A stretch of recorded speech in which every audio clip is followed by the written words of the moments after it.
যতদূর চোখ যায় নীল জলের ঢেউ ভেঙে পড়ে বালুকা বেলায়।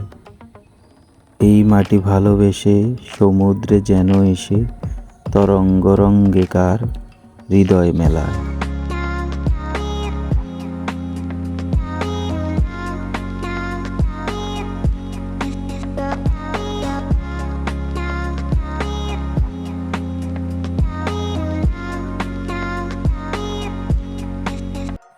বাংলাদেশের চট্টগ্রাম বিভাগের অধীনে একটি জেলা, যার একটি ইউনিয়ন নিয়ে গঠিত পৃথিবীর সপ্তম আশ্চর্যের একটি, যেখানে আছে সমুদ্র বালি, পাহাড়, মৎস্য বন্দর, পালিয়ারি, নৈসর্গিক সৌন্দর্যের লীলাভূমি, পৃথিবীর সর্ববৃহৎ সমুদ্র সৈকত, বাংলাদেশের পর্যটন রাজধানী, যার নাম পানোয়া।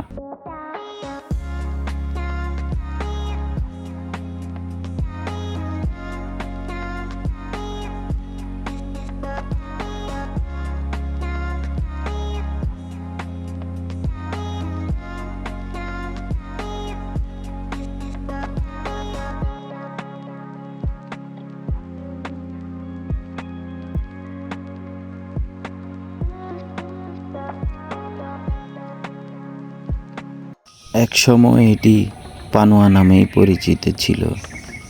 এর আবির্ভাবিক অর্থ হল হলুদ ফুল। এর আরেক প্রাচীন নাম ছিল পালকি।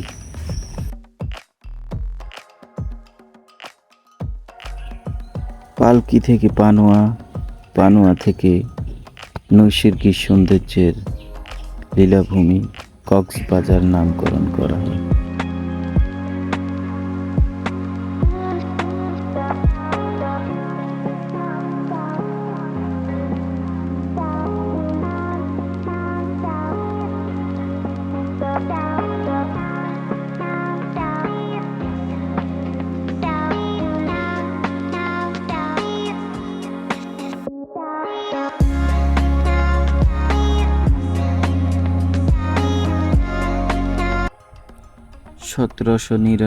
সালে আরাকান উদ্বাস্তুদের পুনর্বাসনের জন্য ব্রিটিশ ইস্ট ইন্ডিয়ান কোম্পানি কর্তৃক ক্যাপ্টেন ইরামস কক্সকে দায়িত্ব দেওয়া হয়।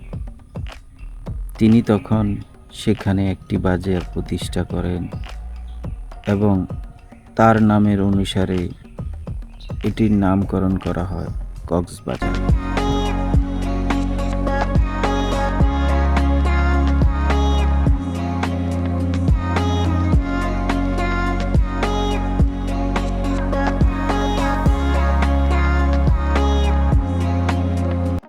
বাংলাদেশের প্রধান পর্যটন জেলা কক্সবাজার, আর কক্সবাজারের অধীন এই সমুদ্র সৈকতের দৈর্ঘ্য 120 কিলোমিটার।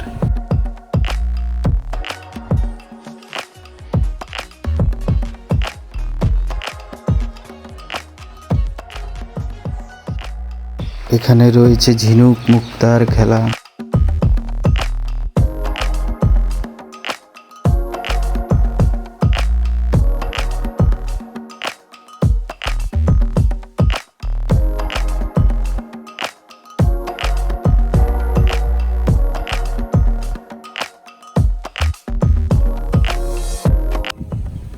নৈসর্গিক সৌন্দর্যের লীলাভূমি। এই সমুদ্র সৈকতের প্রধান বৈশিষ্ট্য হল এটি পুরাটাই বালুকাময়।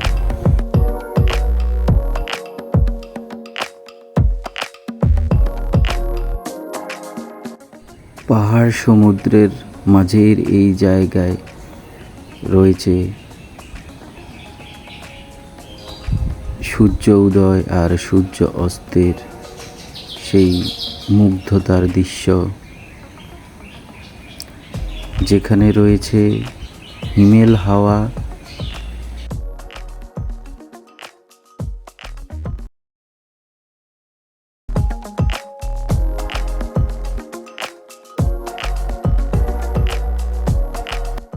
এই সমুদ্র সৈকত 3 ভাগে মানুষের কাছে পরিচিতি পেয়েছে: Laboni point, Sugandha point, Kolatoli point নামে। দূর সমুদ্র, পাহাড়, লীলাভূমির মাঝ দিয়ে পথ চলা, মনে হয় পৃথিবীর বুকে এক টুকরো স্বর্গীয় দান।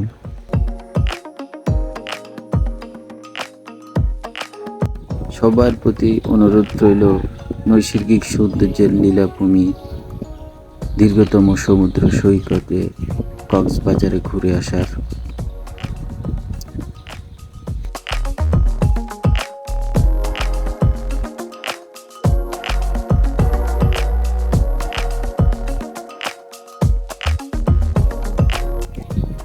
যারা যারা এখনও আমার চ্যানেলটি ফলো দেন নাই এবং সাবস্ক্রাইব করেন নাই, অবশ্যই আমার চ্যানেলটি ফলো, সাবস্ক্রাইব এবং লাইক কমেন্ট দিয়ে পাশে থাকবেন।